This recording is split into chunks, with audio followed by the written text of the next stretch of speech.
Hello everybody, and I hope you're having a fantastic day. And in this video, I'm going to be talking about the treasure spawn that just came out for Angel Guardian, Atra, and everything surrounding it. Okay, so let's actually get to the monster first before we get into the spawn. This one's going to have an ability power of 240. It's going to hit 2 times, 100% of the time. So it's going to be about 480 ability power, and it's going to be increased by 10 for each increased skill level. So it's going to be a little over 500. It's going to be doing some damage. It's not going to be doing a significant amount. It's definitely going to leave a few scratches though, so the damage is not all too really strong. Well, it does damage, but it's not like all the way up there. It's not top tier. It's not something you should be scared of dying from when somebody pops it, unless you're already at really low health. Then you might die from it. It applies stun to all enemies with a success value of 70. So it's going to target around 60% of the time, because you probably have resistance thanks to your furniture and stuff like that already. You just have passive resistance, so it's not going to be actually 70. It's probably going to be 60 for you guys. And same for the monsters. This success value will vary with monsters as well, because some monsters will have lower resistance. Some monsters will have stupidly high resistance to the point where it's just stupid and all that stuff. So that's how that's going to work out. Applies Resurrection, boost HP recovery effects by 50 for 90 seconds, heals 20% of max HP every 5 seconds, recovers 25 costs. It applies Frenzy. You could rate it right here if you want to know what it does.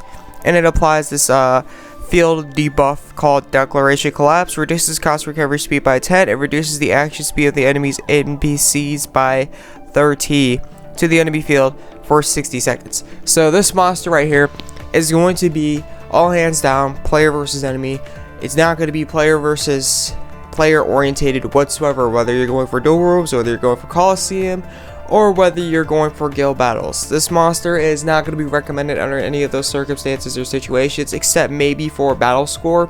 But even then, there's other 37s out there that I would highly recommend going after instead of this one, because this one legitimately only has stuff that really helps you in player versus enemy. Seriously, like, not really player versus player orientated whatsoever.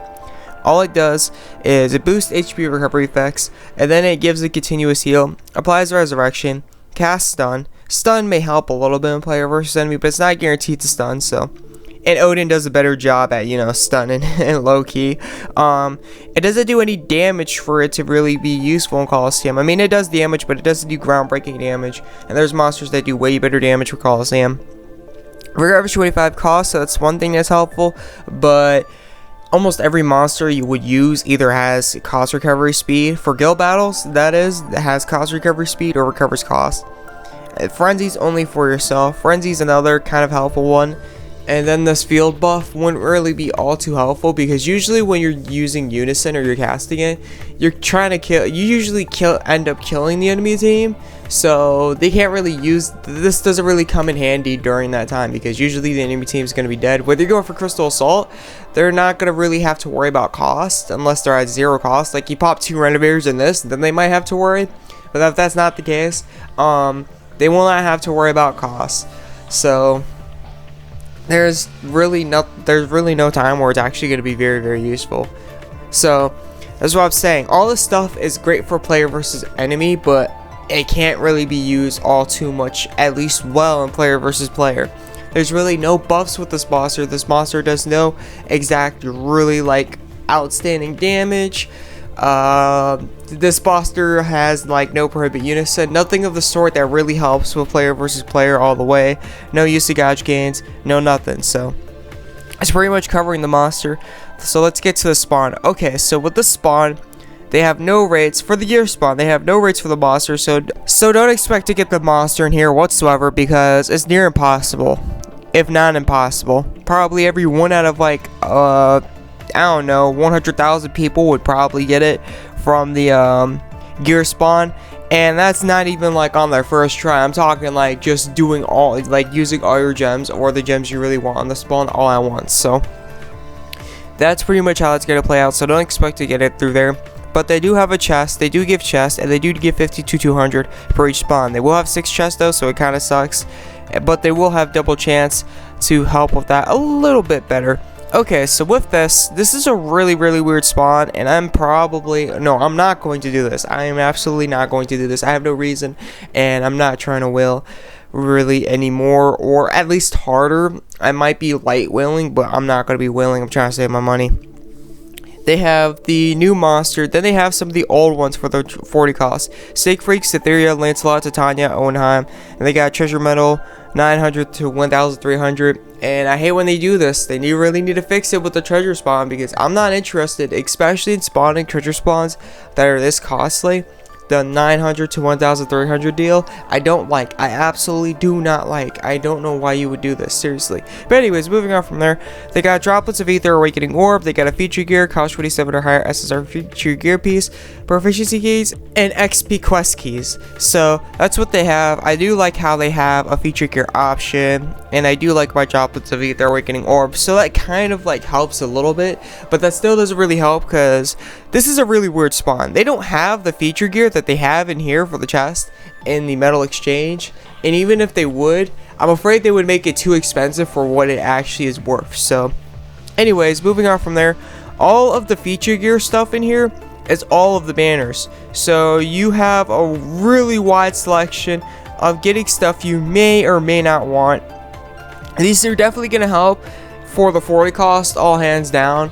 But you could be getting a weapon of your class, or a weapon not of your class, absolutely, 4 out of 5, and then the armors as well, and then it comes down to whether you need that element or not. So there's really a lot of variation of what you could get feature gear wise that may or may absolutely not be helpful to your class whatsoever under any circumstance. It's nice that they had a feature gear part, but still, this is pretty harsh. This really legitimately is pretty dang harsh for them to actually do all that.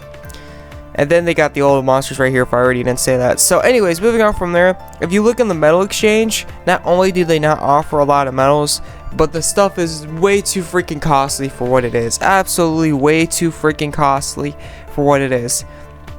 They got the 36s at 9k, and then they got the 37s at 10k, a bit way too costly. And then they got the feature gear. As you can see, none of the actual feature gear, except for like the ice stuff right here, the water stuff, like the banners, they're not here. They're absolutely not here. They do have elemental stuff, so that way you could grab it, but none of the banners are here. So you actually have to get them through the chest, because they're not going to be available to you this way. And even though they might be available, right, and this spawn right here, the just random elemental gear that they threw in here, it's pretty dang costly. As you can see right there, you're already getting really low amount of treasure medals, and they still want to make it 2k to actually obtain this.